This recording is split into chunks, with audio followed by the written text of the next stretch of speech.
100,000 jobs. Gone.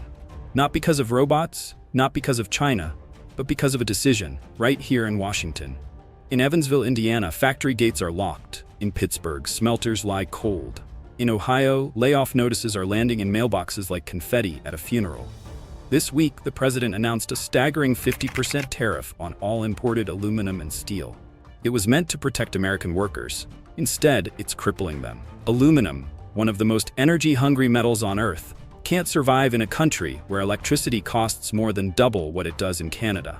And now, 74 union workers laid off in a single day, 20,000 jobs lost in production, 80,000 more wiped out across transportation, logistics, and construction. They called it a shield. But was it actually a sword, cutting through the heart of American industry? And if Canada's factories are booming while ours are shutting down, then what went wrong? Is this policy saving America or strangling it? Let's go inside this story to uncover what's really happening, who's rising, who's falling, and what it means for the future of U.S. jobs and economic power. This morning, investors awoke to the president's latest message on Truth Social, one that sent ripples across both markets and factory floors. A new tariff, up to 50%, would be imposed on all imported aluminum and steel. It was meant to protect, it was meant to rebuild. But instead, it has broken something far more fragile: the trust of American workers. Rows of smelters across the country now sit cold and silent, machinery lifeless, their once vibrant roar replaced with the hollow thud of layoff notices. In towns that once thrived on aluminum production, silence now echoes where progress once rang. 74 union members laid off indefinitely. 100,000 jobs wiped out, not by globalization, not by automation, not even by foreign competition, but by a domestic policy decision born in the highest office of the land. How did this happen? In 2018, the first wave of tariffs arrived.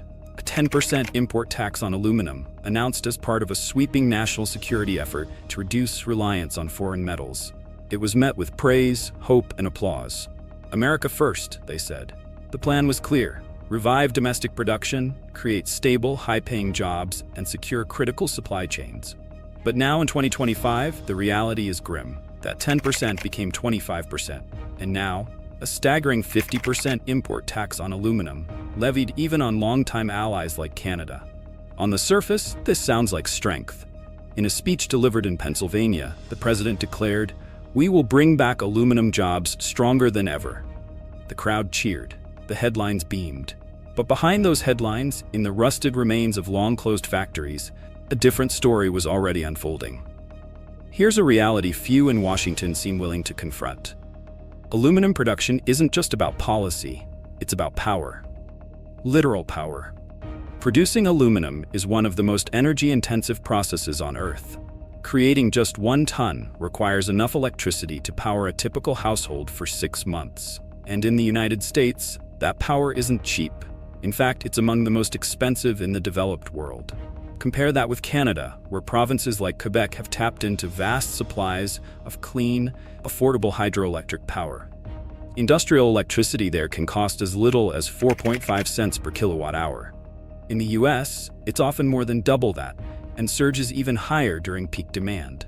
So ask yourself, if the US imposes a 50% tax on imported aluminum, but still has some of the highest production costs in the world, what happens next? The answer is predictable. American aluminum producers can't compete, not on price, not on volume, and not on sustainability. A tariff is only a wall. But what's the use of a wall when the foundation inside is crumbling? No infrastructure investments were made to support this bold policy.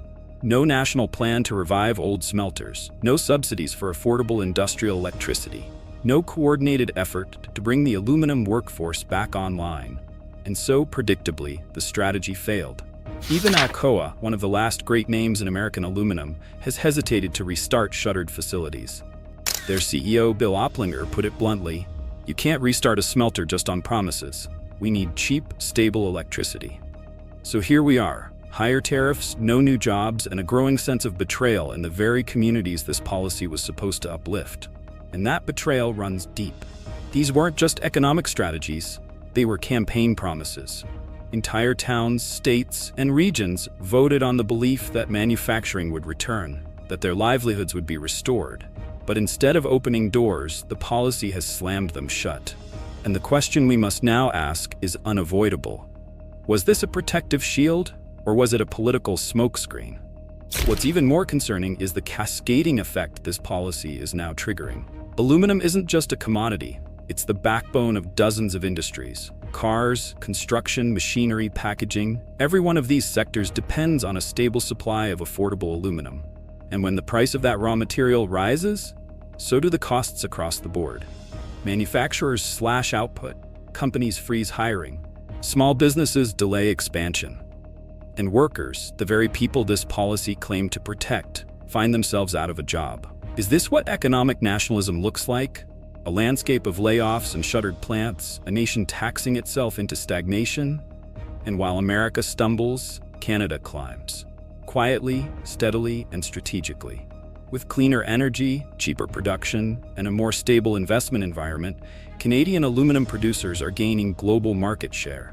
While American plants shutter, Canadian facilities are expanding.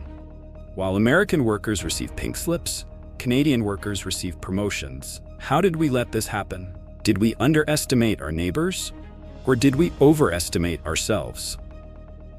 According to reports from Alcoa and multiple outlets, including Reuters and CNN, more than 100,000 jobs have already been affected, 20,000 directly within aluminum plants, and another 80,000 across related sectors. Transportation, logistics, equipment maintenance, packaging, construction, and beyond.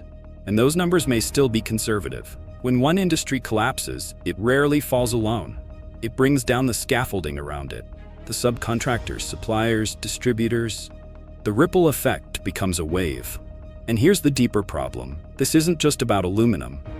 It's about trust, about long-term vision, about whether we are governing with facts or with slogans.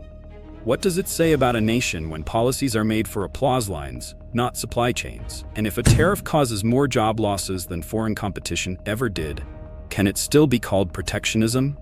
This moment, this policy, and this fallout should serve as a case study in how good intentions can backfire without proper planning.